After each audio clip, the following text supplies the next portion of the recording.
Shalom. Sekali lagi saya mau sapa Bapak Ibu, Shalom. Bagaimana semester 1 di tahun 2024 ini? Luar biasa. Muka-mukanya ada yang luar biasa, ada yang diem aja begitu ya. Tapi percayalah apapun yang kita alami selama 6 bulan kemarin, Tuhan tetap ikut serta dalam kehidupan kita. Amin. Bapak Ibu, di minggu yang kedua ini gitu ya, tanggal 14 Juli gak kerasa bahwa sudah masuk di semester yang kedua gitu ya. Jadi tanpa kita rasa, kemarin kayak baru ibadah Natal tahun kemarin, kita makan sama-sama, kok tiba-tiba udah 6 bulan aja begitu ya. Gak berasa gitu ya. Oke, jadi kemarin Bapak Ibu hari Sabtu, saya karena waktunya begitu mepet gitu ya, kemarin hari Sabtu jam 3 sore, saya tuh mau gunting rambut Bapak Ibu ya. Kelihatan ya udah lebih ganteng kan. Ya. Jadi hari Sabtu kemarin, pas kemarin saya mau pergi gunting rambut. Dan saya putuskan karena waktunya mepet, karena saya tuh jam 4:30, jam 5 ada janji sama teman-teman family cell gitu ya. Untuk datang ke rumah. Akhirnya saya nyari tempat gunting rambut yang paling dekat dari rumah. Begitu ya. Jadi nggak bawa mobil, saya pakai motor gitu ya. Karena jaraknya kalau nggak salah nggak nyampe 1 kilo lah gitu ya. Mungkin 1 kilo gitu ya. Dari rumah deket banget, akhirnya biar cepat, biar nggak macet. Kan Sabtu sore biasanya macet ya, daerah Puri gitu ya kan macet. Saya bawa motor, saya cari tempat gunting rambut. Dari beberapa tempat gunting rambut yang saya lihat, karena saya terburu-buru, KPI saya mencari itu begini. Saya cari yang dari depan aja tuh udah sepi begitu ya. Jadi saya cari yang apa? Yang sepi begitu. Karena saya lihat yang lain ada 2-3 tempat itu kayak terlalu ramai gitu. Di depannya ada yang duduk sampai 2-3 orang. Wah kayaknya gak keburu. Akhirnya saya cari yang sepi. Dan saya temukan satu barbershop begitu ya. Yang dari luar agak meyakinkan. Nggak sangat meyakinkan tapi agak meyakinkan begitu ya. Akhirnya saya masuk gitu ya. Kemudian orangnya sangat ramah gitu ya. Orangnya bilang ayo Pak, dia manggil saya Koh gitu ya. Koh ayo silakan langsung digunting gitu ya. Dalam hati saya puji Tuhan ini Tuhan sudah tempatkan saya di tempat ini begitu ya. Karena sepi banget akhirnya saya langsung duduk. Udah gitu dia mulai taruh itu ya sarung untuk gunting rambut. Udah gitu dia udah mulai jepit rambut saya mau gunting gitu ya. Akhirnya dia ngobrol, dia tanya, kok tinggal di mana gitu ya. Oh saya bilang saya tinggal di dekat daerah Meruya begitu kan. Dan kemudian dia ngobrol, dia sambil gunting rambut saya begitu ya. Udah gitu dia ngomong sendiri, dia ngobrol dan dia bilang begini. Saya sebelumnya kerja tuh di Kalimantan. Jauh ya Bapak Ibu ya, kerja di Kalimantan. Udah gitu saya langsung bilang dong, oh berarti dulu kerja di barbershop di Kalimantan gitu ya. Dan dia jawab dengan sangat yakinnya. Enggak kok, saya sebelumnya kuli bangunan. Sambil dia gunting rambut saya. Udah gitu saya penasaran dong. Pertanyaan berikutnya kalau Bapak Ibu jadi saya apa? Udah berapa lama? Udah gitu saya tanya. Tanpa untuk menyinggung perasaan dia saya tanya begini. Oh berarti abang udah berapa lama? Oh belum terlalu lama kok, baru seminggu. Waduh, kan... Saya langsung ketar-ketir gak Bapak Ibu? Ketar-ketir ya, jangan sampai saya khotbah, saya botak. Dan saat itu saya langsung tegang gitu. Saya langsung tegang. Kuli bangunan baru seminggu potong rambut. Berarti kurang lebih ya saya kepala yang ke-20 lah mungkin begitu ya. Kalau saya kira-kira dia seminggu baru gunting rambut begitu ya.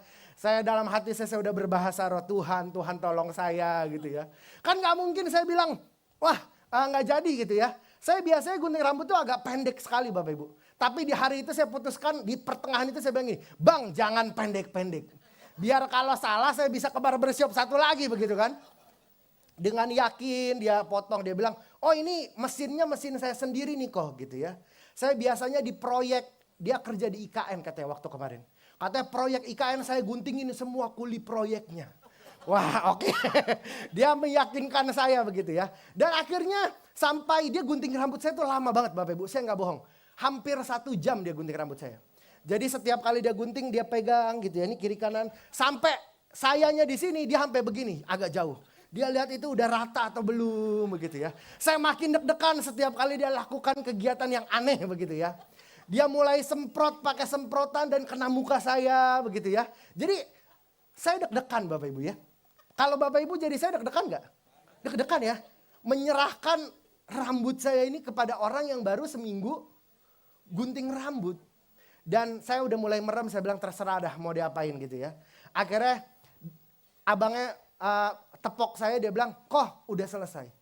Bapak Ibu ini saya nggak bohong ya, ini reaksi saya waktu saya buka mata dan saya lihat rambut saya. Saya bilang begini, Bang ini beneran udah selesai. Rambut saya itu Bapak Ibu tahu Suneo yang di Doraemon nggak? Tahu ya? Jadi rambutnya itu banyak lebihnya di sini. Dan saya langsung bilang abangnya gini, Bang nggak bisa udahan. Ini rambut saya kenapa banyak di sini? Jadi kayak Suneo gitu ya Bapak Ibu ya. Saya bilang gini, Abang tolong dengerin saya. Abang gunting rambut saya ini 1 senti yang sebelah sini. Tapi jangan yang sebelah sini ya, saya bilang gitu kan. Saya mulai arahkan dia mulai gunting gitu ya. Dan ya akhirnya jadilah begini begitu ya. Ya walaupun tidak sempurna tapi masih ganteng kan Bapak Ibu ya. Saya cuma mau bilang Bapak Ibu, dari pelajaran kemarin gitu ya. Benar-benar kemarin banget. Saya mau kasih tahu Bapak Ibu, poin pertama adalah kita tuh gak bisa percaya dengan orang yang kita gak kenal. Setuju gak? Saya percaya kalau ibu-ibu terutama nyari orang yang gunting rambut gitu ya, hairstylist gitu ya. Pasti ibu-ibu nyari yang udah kenal, setuju gak? Kalau bisa tuh walaupun salonnya dari utara ke selatan, dia tetap pergi ke sana. Karena orangnya bisa dipercaya. Orang yang kita bisa percaya dalam kehidupan kita adalah orang yang kita kenal. Bukan orang yang kita tahu. Saya tahu itu ada barbershop. Tapi saya gak pernah kenal sama orang itu. Dan saya gak tahu kemampuannya. Betul gak? Dan yang kedua, saya mau bilang sama Bapak Ibu, jangan sampai kita salah karena mempercayakan kehidupan kita sama orang yang kita gak kenal. Setuju gak? Di momen 1 jam itu, saya mempercayakan kehidupan saya selama 1 bulan dengan orang yang saya gak kenal. Ini kalau salah kan nunggunya 1 bulan Bapak Ibu ya. Kalau saya botak nunggunya bisa 3 bulan. Tapi di momen itu saya tahu bahwa momen itu saya salah mempercayakan orang. Karena saya gak kenal. Hari ini saya mau bahas sama Bapak Ibu, kita mau bicara tentang bagaimana kita itu harus mengenal Tuhan agar kita bisa mempercayai Tuhan dalam kehidupan kita. Saya mau katakan, agak mustahil bagi Bapak Ibu untuk bisa mempercayai Tuhan dalam kehidupan kita kalau kita gak pernah tahu dan kita gak pernah kenal siapa Tuhan kita. Setuju gak? Kalau kita gak kenal, kita gak tahu Tuhan itu seperti apa. Oh Tuhan itu apakah emang baik bener apa enggak. Tuhan kita tuh Tuhan yang punya otoritas dan otoriter atau enggak. Atau oh Tuhan ini suka nyuruh-nyuruh kita doang. Kerjaannya di Alkitab cuma perintahnya doang. Sehingga waktu kita gagal paham, waktu kita gagal kenal siapa Tuhan, kita gagal mempercayakan hidup kita sama Tuhan. Setuju gak Bapak Ibu? Setuju ya? Kalau hari ini Bapak Ibu suka dengan sebuah tema atau Bapak Ibu yang suka catat, saya mau bahas bicara tentang relationship with God. Hubungan dengan Tuhan. Saya percaya di dalam kehidupan kekristenan kita, mungkin udah ada yang 20 tahun, ada yang 30 tahun, 40 tahun, mungkin ada juga yang baru jadi orang Kristen. Itu semua Bapak Ibu, pasti kita punya hubungan dengan Tuhan, setuju gak? Tinggal hubungannya dekat atau gak dekat. Bener-bener paham atau gak paham begitu ya. Nah hari ini saya mau ajak kita memahami beberapa hal. Beberapa poin yang harus kita pahami. Paradigma yang perlu kita rubah Bapak Ibu. Sama-sama katakan paradigma. Paradigma seseorang itu menentukan tindakan seseorang. Kalau Bapak Ibu pikir Tuhan kita bukan Tuhan yang hebat dan Tuhan yang dahsyat, Bapak Ibu akan punya respon waktu menghadapi masalah, Bapak Ibu akan terus mengandalkan diri sendiri. Karena Bapak Ibu gak pernah tahu ternyata Tuhan kita Tuhan yang dahsyat. Kan begitu ya. 2 tahun lalu Bapak Ibu, saya beli shampoo. Shampoo-nya itu lagi promo. Diskon 70%. Saya beli shampoo totalnya 3 liter. Berapa? 3 liter. Total sama punya istri saya, kita beli 6 liter. 2 tahun lalu. Ternyata itu shampoo gak habis-habis Bapak Ibu. Gak tau kita yang jarang mandi, perasaan tiap hari mandi begitu ya. Tapi shampoo yang Bapak Ibu kebayang ya botolnya besar begitu. Udah gitu ada 3 botol. Udah gitu kita pakein tiap hari sampai kadaluarsa Bapak Ibu. Ini saya kasih tahu ya. Karena saya dan istri kita ada tuntunan Tuhan bahwa shampoo kadaluarsa ini bolehlah dipakai gitu ya. Nggak bercanda ya. Akhirnya saya pakai shampoo itu sampai kadaluarsa. Berapa lama kadaluarsanya? Sampai 1 tahun kadaluarsa kami masih pakai sampo. Dua-duanya padahal mereknya beda Bapak Ibu. Dua-duanya kadaluarsa gara-gara gila promo begitu ya. 70%, kapan lagi beli shampoo diskon 70%. Beli yang banyak. Kita pakai sampai kadaluarsa 1 tahun lebih. Dan momen habisnya shampoo kami itu kurang lebih 2 minggu lalu Bapak Ibu. Jadi selama 1 tahun terakhir saya pakai shampoo kadaluarsa. Dan setiap kali istri saya atau kita pernah bahas tentang shampoo itu, kita bilang gini, kita rambut kita gak ada yang ketombe, rambut kita bagus-bagus aja, artinya shampoo-nya masih bisa dipakai. Dan waktu kemarin kami pergi ke supermarket dan beli shampoo dengan merek yang sama, tapi gak kadaluarsa. Dan esok harinya kami pakai shampoo itu. Saya keluar dari kamar mandi, saya langsung bilang sama Felis, ini shampoo beda jauh sama shampoo yang kemarin. Kenapa? Shampoo-nya lebih wangi, dipakai lebih banyak busanya, lebih bersih. Dan waktu saya keluar dari kamar mandi, saya berasa enak banget. Abis shampoo pakai shampoo yang tidak kadaluarsa. Ternyata dia tertawa terbahak-bahak dan dia bilang hal yang sama. Dia bilang ternyata shampoo dia yang dia pakai setahun ini ternyata juga salah, nggak enak. Padahal mereknya sama nggak? Sama, karena kadaluarsa dan nggak kadaluarsa. Saya mau kasih tahu Bapak Ibu, seringkali kehidupan kekristenan kita bicara tentang pola pikir atau paradigma kita. Kan tadi saya ngomongin paradigma ya. Itu suka salah, kenapa? Karena kita punya pengalaman yang salah yang kita pikir benar. Saya pikir yang saya pakai kadaluarsa selama 1 tahun lebih itu shampoo yang benar dan sesuai standar nasional Indonesia. Saya nggak pernah tahu sampai saya mengalami, sama-sama katakan experience. Sampai saya punya pengalaman yang baru. Saya baru bisa tahu ternyata shampoo itu lebih baik. Shampoo itu lebih wangi. Shampoo itu lebih jauh berkualitas daripada saya pakai yang udah kadaluarsa. Dalam kehidupan relationship kita sama Tuhan, saya mau bilang Bapak Ibu. Kalau kita masih pakai pengalaman yang lama, yang mungkin salah, yang mungkin kata orang, yang orangnya juga salah. Karena waktu saya pakai shampoo kadaluarsa, saya bilang sama istri saya, lu coba cium dulu. Dia bilang bener. Padahal hidung dia juga salah. Karena dia gak tahu shampoo yang bener wanginya kayak bagaimana. Kalau kehidupan relationship kita sama Tuhan, paradigmanya salah, saya percaya respon kita akan salah. Selama setahun kemarin saya pikir shampoo saya adalah shampoo yang paling baik. Ternyata itu enggak. Kalau Bapak Ibu mau optimal di dalam Tuhan, saya mau kasih tahu Bapak Ibu harus punya relationship with God dan punya experience bersama dengan Tuhan. Setuju gak Bapak Ibu? Karena Bapak Ibu jadi Kristen 10 tahun, 15 tahun. Tapi kalau Bapak Ibu tidak punya paradigma dan pengalaman yang benar, itu akan sia-sia. Respon kita salah. Kita jadi gak ngandelin Tuhan. Kita jadi suka curiga sama Tuhan. Kita suka ngerasa bahwa oh Tuhan ini kerjaannya cuma nyuruh-nyuruh doang. Oh kayaknya Tuhan ini cuma mata duitan, minta perpuluhan gitu kan. Kita suka salah pola pikir dan salah paradigma. Karena kita gak punya pengalaman yang benar. 3 hal yang hari ini secara singkat saya mau bahas. Paradigma apa yang harus kita mengerti sama-sama. Yang mau mengerti sama-sama katakan yes. Yang pertama, Bapak Ibu boleh tulis. Tuhan kita adalah Tuhan yang dapat dipercaya. Setuju gak Bapak Ibu? Tuhan kita itu Tuhan yang dapat dipercaya. Kenapa? Karena terkadang kalau kita tidak percaya atau tidak bisa mempercayai Tuhan dalam kehidupan kita, itu karena apa? Karena kita suka merasa bahwa ekspektasi kehidupan kita itu gak sesuai dengan jalannya Tuhan. Dan akhirnya kita gak percaya. Iya dong, kalau ada orang yang mungkin berdoa, wah pokoknya usaha saya harus berkembang. Bulan depan harus buka cabang baru. Ternyata Tuhan gak izinkan itu. Dan akhirnya itu yang membuat kita gak percaya sama Tuhan. Tapi saya mau bilang itu ternyata salah. Karena jalannya Tuhan belum tentu jalannya kita. good idea is not always God's idea. Setuju gak Bapak Ibu? Ide yang baik menurut Bapak Ibu itu gak selalu seperti apa idenya Tuhan.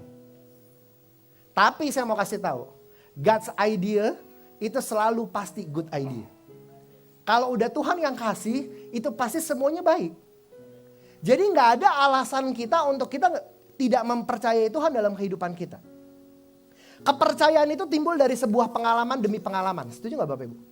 Bapak Ibu gak bisa percaya sama orang yang gunting rambut dan baru sekali gunting rambut Bapak Ibu. Kalau dia udah berkali-kali gunting rambut Bapak Ibu akan percaya sama dia. Karena pengalaman itu dibangun. Kepercayaan itu saya gak bisa bilang gini, siapa yang di sini mau percaya? Bapak Ibu angkat tangan. Dan pulang dari tempat ini Bapak Ibu jadi orang yang percaya sama Tuhan. Itu enggak. Kepercayaan itu harus dibangun lewat pengalaman-pengalaman. Bagaimana cara Tuhan melatih kita untuk kita bisa sama-sama mempercayai Dia? Yaitu lewat setiap masalah dan setiap proses yang ada dalam kehidupan kita. Kalau hari ini ternyata Tuhan izinkan ada proses, ada masalah dalam kehidupan kita. Ada satu poin yang Tuhan mau ajarkan, saya jamin.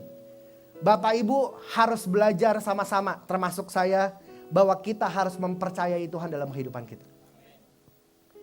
Kalau Tuhan masih kasih kita problem, Tuhan masih kasih kita pergumulan, artinya Tuhan masih mau diandalkan dalam kehidupan kita.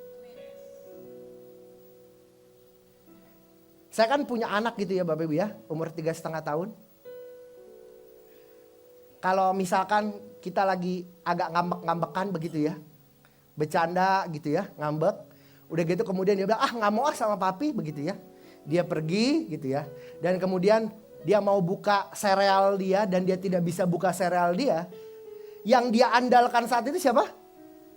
Papanya, betul gak? Dan waktu dia balik mengandalkan saya happy gak Bapak Ibu?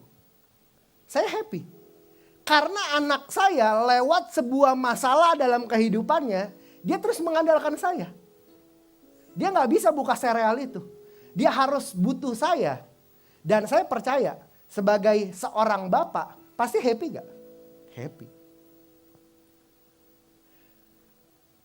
Saya percaya bahwa Tuhan seringkali buat peristiwa ini dalam kehidupan kita. Di mana Tuhan izinkan ada persoalan, masalah yang tidak bisa engkau akan selesaikan. Itu butuh mengandalkan Tuhan. Makanya Tuhan ciptakan itu.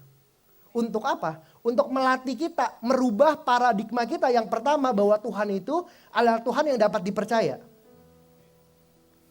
Mazmur 37 ayat yang kelima berkata apa? Serahkanlah hidupmu kepada Tuhan dan percayalah kepadanya dan Ia akan bertindak. Perhatikan di kalimat terakhir, dan percayalah kepadanya dan Ia akan bertindak. Bukan cuma ada di Mazmur 37 ayat yang kelima, di Amsal 3 ayat 5 sampai dengan yang ke-6. Kita baca dulu, ntar baru saya mau bagikan apa yang saya dapatkan. Amsal 3 ayat yang kelima sampai dengan ke-6 berkata seperti ini, perhatikan. Percayalah kepada Tuhan dengan segenap hatimu dan janganlah bersandar kepada pengertianmu sendiri. Akuilah Dia dalam segala lakumu, maka Ia akan meluruskan jalanmu. Dari dua ayat yang kita baca ada sebuah kesamaan Bapak Ibu. Tuhan akan bertindak, Tuhan akan melakukan bagiannya, Tuhan akan meluruskan jalan kita, Tuhan akan bertindak waktu setelah kita percaya sama Dia. Setuju gak Bapak Ibu? Tadi yang di Mazmur berkata dengan jelas, percayalah kepadanya dan Ia akan bertindak. Jadi kalau Bapak Ibu tidak pernah percaya sama Tuhan, Bapak Ibu gak mempercayai Tuhan dalam kehidupanmu, bisa jadi, saya gak bilang selalu ya, bisa jadi Tuhan gak jadi bertindak dalam kehidupanmu. Karena engkau gak percaya sama Tuhan. Bisa pahami ini sama-sama Bapak Ibu? Artinya kita harus percaya sama Tuhan, biar Tuhan ambil bagian, biar Tuhan yang diandalkan dalam kehidupan kita. Syaratnya kita harus percaya. Makanya paradigma yang harus benar dalam kehidupan kita, yang pertama adalah Tuhan itu adalah Tuhan yang dapat dipercaya. Level tertinggi dari sebuah ucapan syukur, menurut saya bukan waktu Bapak Ibu memberikan persembahan. Itu enggak. Level tertinggi kita waktu kita mengucap syukur sama Tuhan, itu bukan waktu engkau angkat tangan dan engkau nyanyi. No. Level bersyukur tertinggimu dalam kehidupan ini bukan waktu engkau dedikasikan dirimu jadi pelayanan. No. Level tertinggi kita dalam mengucap syukur sama Tuhan, waktu kita bisa mempercayai Tuhan dalam kehidupan kita. Saya mau bedakan antara percaya sama mempercayai. Bapak Ibu bisa bedakan bahasa Indonesia ini? Kalau percaya ya, oh saya percaya sama Pak Didi. Itu sekedar percaya. Tapi waktu saya mempercayai Pak Didi dalam kehidupan saya serahkan semuanya. Mau dibawa kemana, hayo. Mau dikasih apapun, hayo. Karena saya mempercayai Pak Didi.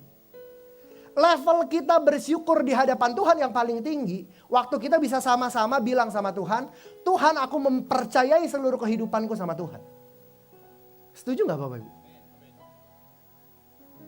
Percuma waktu kita bilang, oh saya mengucap syukur sama Tuhan. Saya terus nyanyi, saya datang family cell, saya lakukan ini, doa pagi dan segala macam. Tapi Bapak Ibu gak mempercayai Tuhan dalam kehidupanmu. Kita ini kan manusia, betul ya Bapak Ibu ya? Kita suka sotoy sama kehidupan kita. Iya gak sih? Saya juga kadang-kadang masih suka sotoy sama kehidupan. Bilangnya Tuhan pokoknya semuanya miliknya Tuhan.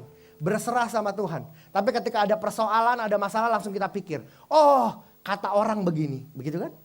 Oh berdasarkan pengalaman saya yang 30 tahun kemarin harusnya begini. Kita lupa mempercayai Tuhan karena kita suka sok pinter. Jadi jangan suka sok pinter kalau Tuhan mau bekerja dalam kehidupan kita. Amin Bapak Ibu. Bisa nangkep poin yang pertama ini, bahwa Tuhan itu dapat dipercaya. Kalau Bapak Ibu gagal dalam paradigma yang pertama, Bapak Ibu akan gagal mengalami experience bersama dengan Tuhan. Karena engkau harus percaya dulu, baru itu bisa terjadi. Engkau bisa tahu Tuhan baik, engkau bisa tahu bahwa Tuhan adalah Allah yang bisa diandalkan. Engkau bisa tahu bahwa Tuhan kita adalah Allah yang penuh kasih ketika Bapak Ibu bisa mempercayai Dia. Amin. Saya langsung ke poin yang kedua. Poin yang kedua adalah paradigma yang suka salah. Ya, yang suka salah dalam kehidupan kita. Itu waktu kita pikir bahwa apa yang kita lakukan Tuhan seringkali tidak lihat dan tidak hargai. Ini kesalahan yang fatal. Saya mau bilang poin yang kedua, paradigma yang benar yang harus kita pahami sama-sama adalah Tuhan itu adalah Tuhan yang selalu menghargai apapun yang kita lakukan. Gak penting seberapa besar kekristenanmu, gak penting seberapa besar perpuluhanmu. Apapun yang engkau lakukan di hadapan Tuhan dengan hati yang murni, Tuhan perhitungkan itu semua. Setuju gak Bapak Ibu? Waktu engkau datang ke tempat ini dan berusaha untuk gak telat datang ke gereja, Tuhan perhitungkan itu. Waktu engkau walaupun capek-capek tetap berkomitmen dalam family cell untuk bertumbuhnya imanmu, Tuhan perhitungkan itu, setuju gak? Waktu kita kasih persembahan yang terbaik bukan masalah jumlahnya. Tuhan perhitungkan itu. Waktu bapak-bapak engkau tetap pertahankan rumah tanggamu lewat kekudusanmu, Tuhan perhitungkan itu. Setuju gak? Ibu-ibu waktu engkau didik anakmu sesuai dengan firman Tuhan, walaupun anakmu kepala batu dan engkau tetap terus perkatakan firman Tuhan, Tuhan perhitungkan itu. Tuhan kita ini Tuhan Allah yang selalu menghargai kehidupan kita. Seringkali kita suka nggak lakukan yang terbaik karena kita pikir Tuhan nggak pernah lihat. Itu paradigma yang salah. Bulan Juni kemarin anak saya kan dia udah sekolah ya Bapak Ibu ya. Dari tahun lalu dia udah sekolah. Ada namanya graduation and presentation day. Anak umur 3 tahun setengah ya Bapak Ibu ya, bayangin ya. Jadi itu masih nursery school lah begitu ya.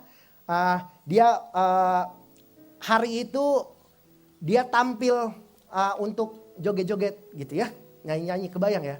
Nah, waktu saya sebelum menikah, sebelum saya punya anak gitu ya, bahkan sampai sebelum kemarin saya lihat penampilan anak saya begitu ya, saya tuh suka heran sama ibu-ibu, bapak-bapak. Kalau bapak ibu perhatikan ya, kadang-kadang kan kita suka ada penampilan anak-anak sekolah minggu gitu ya, kan muncul di sini ya.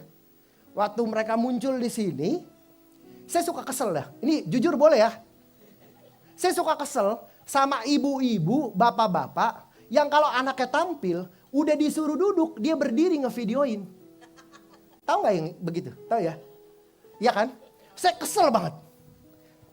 Saya pikir begini, aduh nih orang tua agak kampungan ya. Kan udah dikasih tahu nanti di videoin, videonya dikasih. Nggak usah rebutan di depan pada, wow maju ke depan. Akhirnya kan yang belakang nggak kelihatan. Betul nggak? Itu pikiran saya.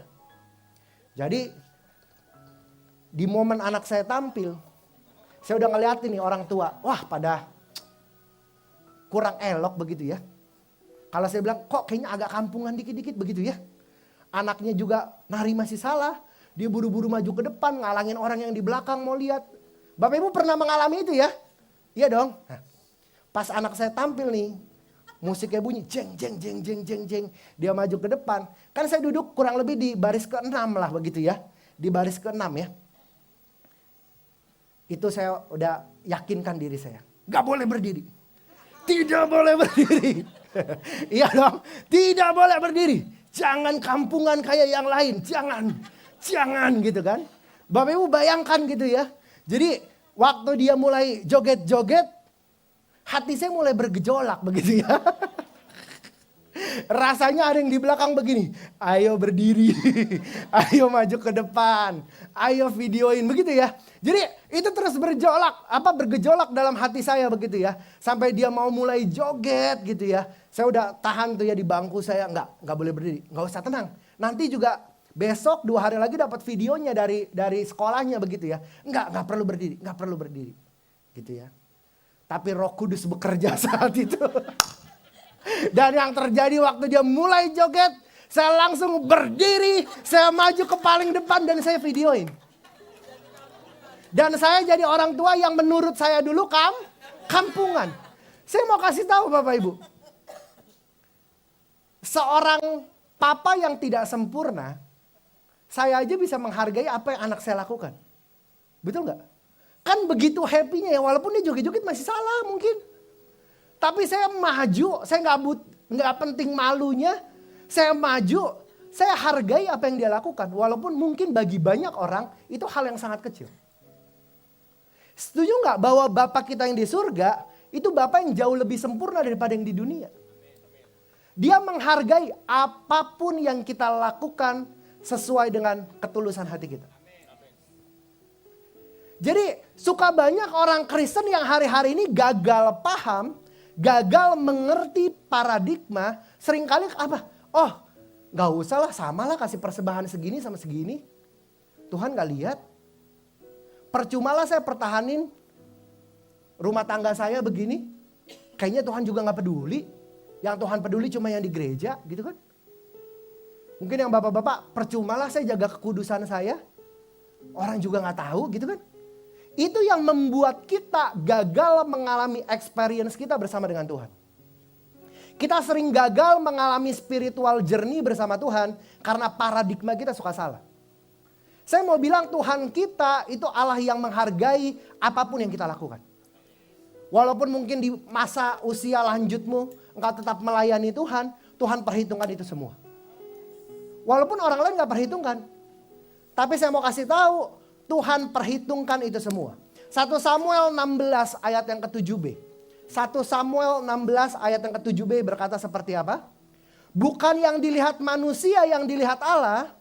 Manusia melihat apa yang di depan mata. Tapi Tuhan melihat hati. Memang kalau manusia susah Bapak Ibu. Betul gak? Tapi saya percaya Tuhan perhitungkan itu semua. Tuhan yang melihat isi hati kita. Sampai dengan hari ini kita masih setia datang ke gereja.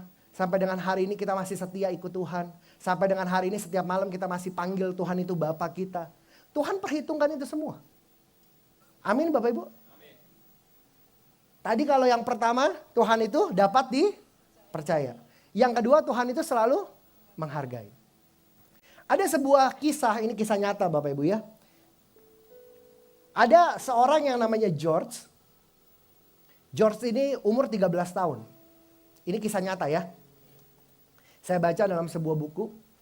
George ini terlahir dengan keadaan yang spesial gitu ya. Jadi dia ada sedikit autism di dalam tubuhnya dia.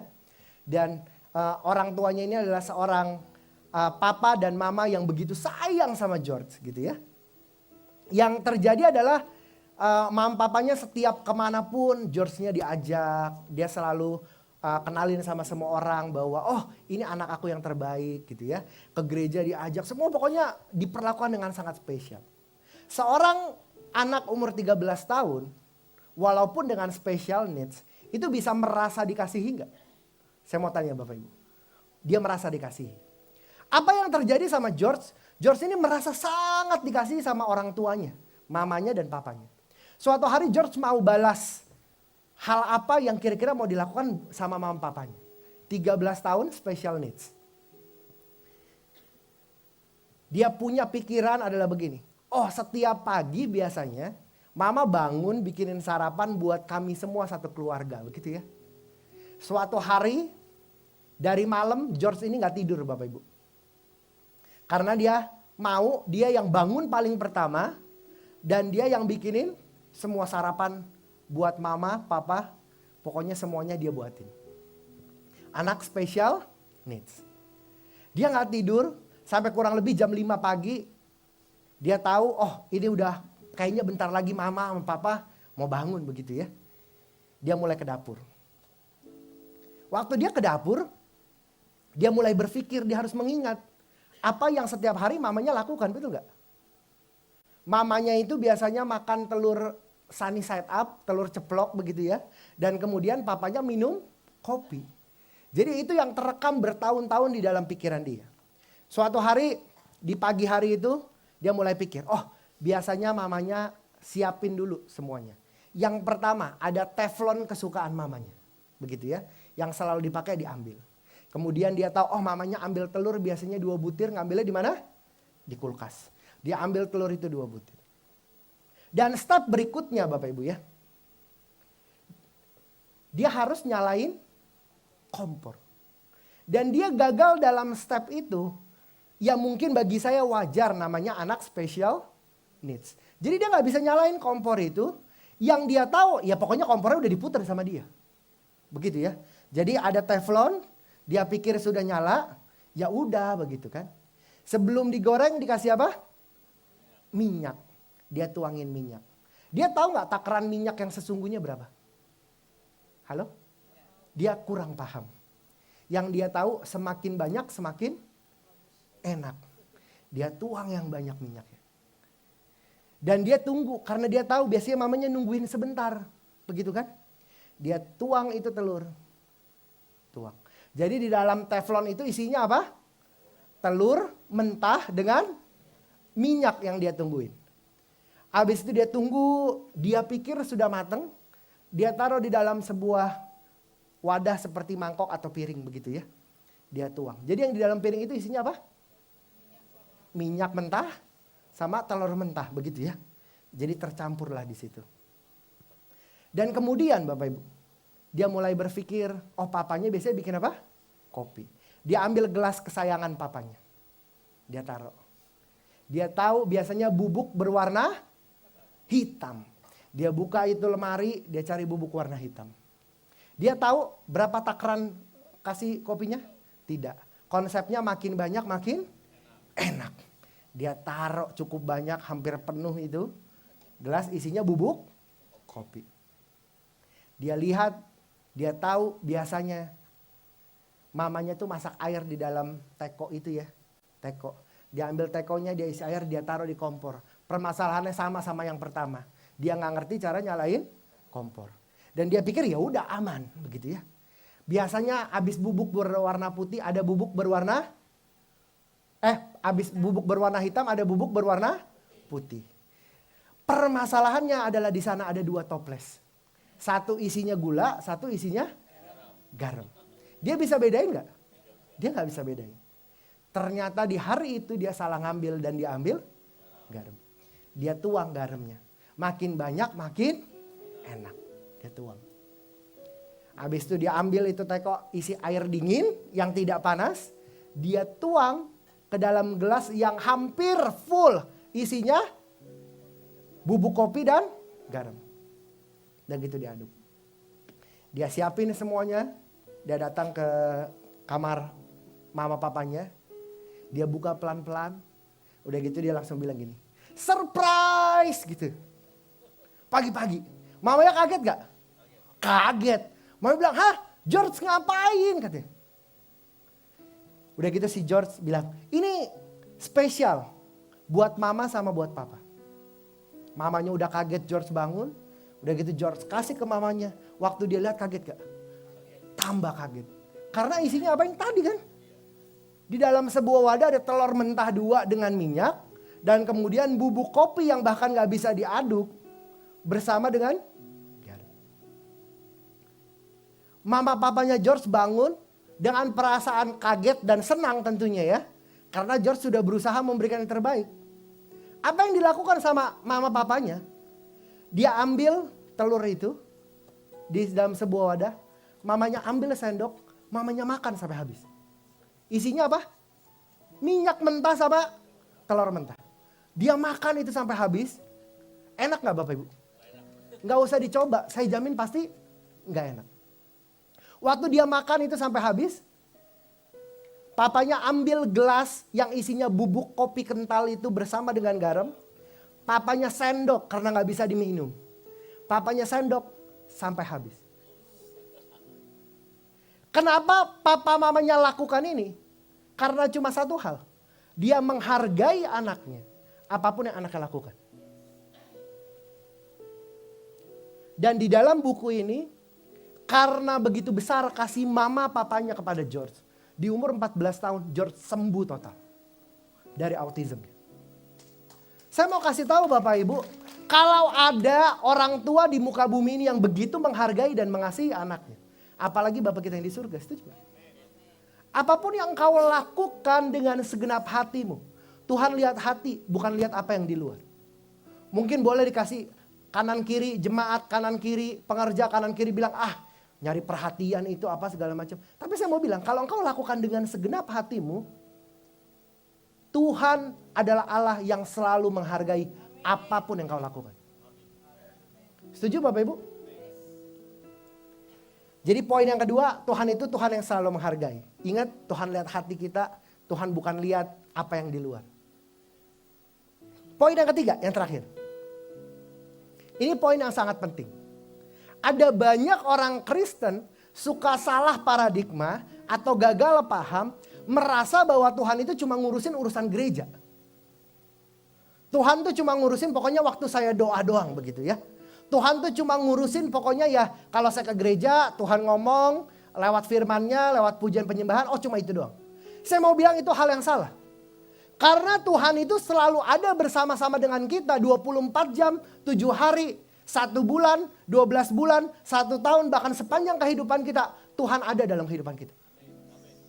Tuhan bukan cuma Tuhan yang egois ngurusin urusan gereja. Saya mau kasih tahu Bapak Ibu. Tuhan itu Tuhan yang selalu ada dalam kehidupan kita. Bahkan walaupun seringkali kita berusaha menjauh dari Tuhan. Tuhan gak akan pernah menjauh dari kehidupan kita. Bapak Ibu berusaha gak ke gereja? Let's do it. Tapi saya mau kasih tahu Tuhan gak pernah meninggalkan kehidupan. Sekalipun.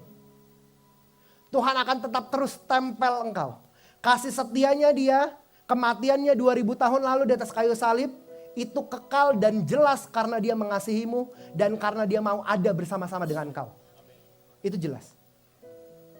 Kematian Tuhan yang begitu gak layak 2000 tahun lalu. Itu buat memastikan kita hidup kekal bersama-sama Dia di atas surga. Jadi no reason Tuhan meninggalkan kita. Gak ada. Tuhan tidak akan pernah meninggalkan kita. Walaupun mungkin hari ini kita masih banyak salah. Tapi ini bukan jadi suatu pembenaran kita tetap lakukan dosa. No. Tapi saya mau kasih tahu Bapak Ibu. Kasih setia Tuhan itu gak terbatas lewat apapun. Tuhan selalu ada bersama-sama dengan kita. Maka kan ada sebuah lagu ya bilang ya. Kemanakah aku dapat pergi? Menjauhi roh-Mu Tuhan. Saya mau bilang lagu itu bilang apa? Kemanapun kau pergi jauh dari Tuhan, engkau ngambek sama Tuhan, engkau bilang, oh Tuhan gak bekerja dalam kehidupanmu, engkau bilang, oh Tuhan kok gak rawat anakku, kok Tuhan gak peduli sama orang tuaku dan segala macam. Saya mau kasih tahu, walaupun mungkin di momen-momen engkau marah sama Tuhan, Tuhan gak akan pernah biarkan kau meninggalkan dia. Mau sampai ke ujung langit pun Tuhan akan tetap menemukan kita. Setuju gak Bapak Ibu? Itu pola pikir yang harus kita bisa pahami sama-sama. Bahwa Tuhan kita, Tuhan yang gak pernah meninggalkan kehidupan kita. Kalau dalam cerita Alkitab ada banyak murid Tuhan Yesus, nabi-nabi gitu ya. Yang diutus sama Tuhan berusaha meninggalkan Tuhan. Tuhan gak pernah lepas mereka. Contoh, Yunus berusaha meninggalkan panggilan Tuhan. Setuju gak? Dia berusaha gak mau ngomong sama Tuhan. Tapi Tuhan tetap paksa caranya bagaimana. Tuhan pasti temukan Yunus. Setuju gak? Nggak cuma dia doang loh, banyak. Petrus waktu Tuhan mati dan kayu salib, dia balik lagi jadi nelayan, dia tinggalkan panggilannya. Dia pikir dia gak perlu ketemu Yesus lagi. Tapi ternyata orang yang pertama yang Tuhan datengin pagi-pagi benar di sebuah tepi pantai Danau Tiberias, itu siapa? Petrus. Tuhan gak akan pernah tinggalkan orang-orang yang dia kasihi, percayalah sama saya. Dan berita baiknya adalah setiap kita yang ada di ruangan ini adalah orang yang dikasihi Tuhan. Tuhan gak akan pernah meninggalkan kita. Ibrani 13 ayat yang kelima.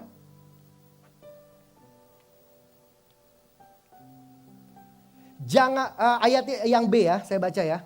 Ibrani 13 ayat yang kelima B berkata apa? Karena Allah telah berfirman, aku sekali-sekali tidak akan membiarkan engkau. Dan aku sekali-kali tidak akan meninggalkan kau. Saya mau bilang ayat ini tuh jelas, sangat jelas.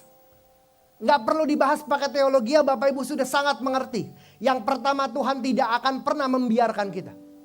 Even pandangannya membiarkan kita pun enggak. Matanya Tuhan tertuju sama kita. Dia care sama kehidupan kita. Itu yang pertama. Dan yang kedua yang lebih dahsyat, Tuhan tidak pernah meninggalkan kita.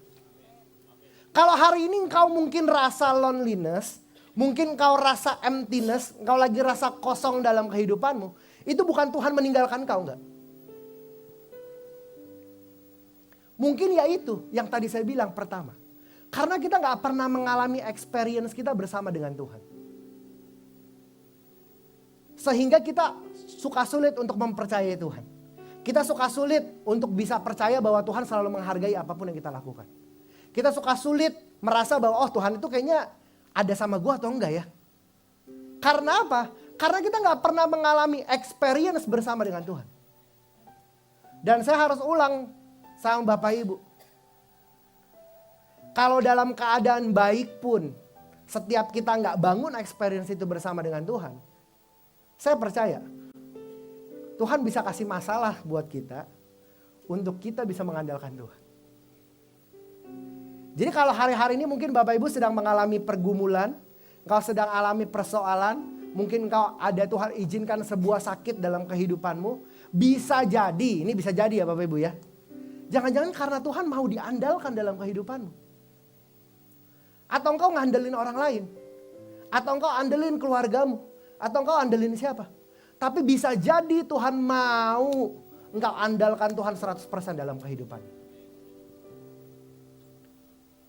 Tapi saya berdoa, sebelum kita punya masalah, sebelum kita punya pergumulan, kita sudah alami perjumpaan kita bersama dengan Tuhan. Saya jadi orang Kristen ya Bapak Ibu ya, yang sungguh-sungguh, saya masih ingat, pertama kali saya kenal sama Tuhan saya gitu ya, bukan waktu saya datang ke sekolah minggu, enggak.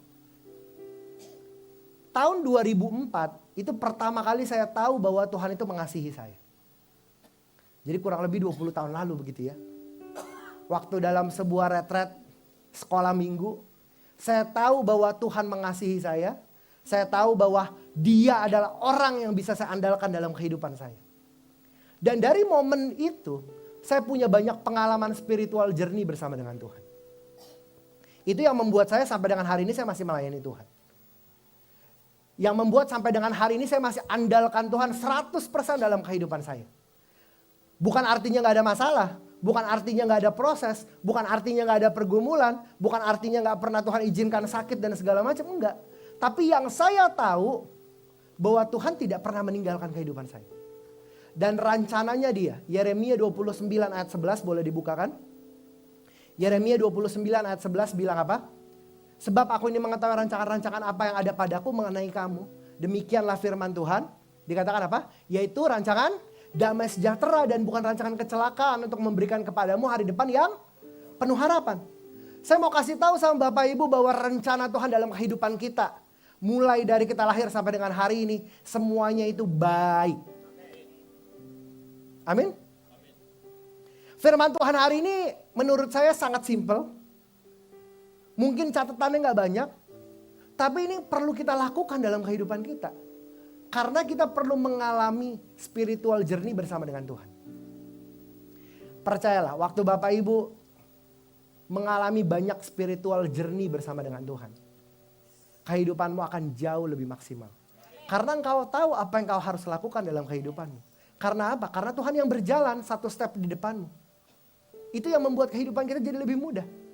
Walaupun ada masalah gak apa-apa. Karena Tuhan yang pegang tangan kita. Tuhan yang pimpin kita berjalan. Amin Bapak Ibu. Ya mari kita tundukkan kepala kita. Saya boleh undang pemain musik YL Singer maju ke depan.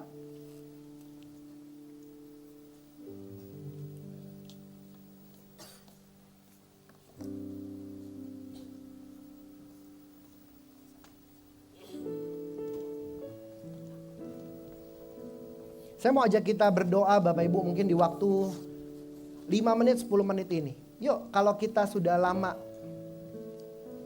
gak alami Tuhan. Kita sudah sering kali mungkin kita rasa Tuhan jauh dalam kehidupan kita. Yuk kita berdoa sama Tuhan. I love you Lord, for your mercy never fails me. All my days I've been held in your hands. From the moment that I wake up until I lay my head, I will sing of the goodness of God. Mari nyanyikan lagu ini dari awal, katakan.